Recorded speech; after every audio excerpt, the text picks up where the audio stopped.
Politiquement, aujourd'hui, quelle est la lutte que vous croyez qu'il vaut la peine de faire dans le domaine politique? On sait que le monde vit une crise profonde de représentation dans les grandes démocraties, des partis, des syndicats. Et comment faire cette lutte politique? Bon.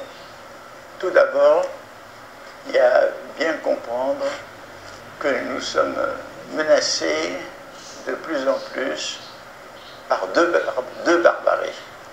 La première barbarie, on la connaît, elle vient depuis les débuts de l'histoire, c'est la cruauté, c'est la domination, c'est l'asservissement, c'est la torture, c'est tout ça.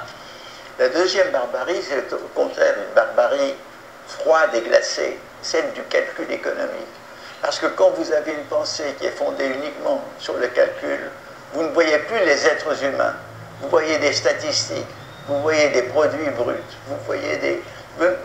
Donc le calcul qui est utile, mais utile comme instrument, devient au contraire un moyen de connaissance, plutôt de fausse connaissance, qui nous masque la réalité humaine. Et dans le fond, dès qu'il y a calcul, les humains sont traités comme des objets.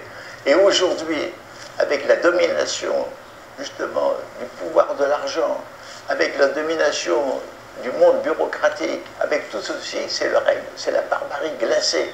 Donc, si vous voulez, il faut repenser la politique, et si nous sommes à la préhistoire de ce moment, la question est de savoir si les forces négatives, si le courant négatif va être plus fort que les forces positives qui essayent de se lever aujourd'hui dans le monde et qui sont encore trop dispersées.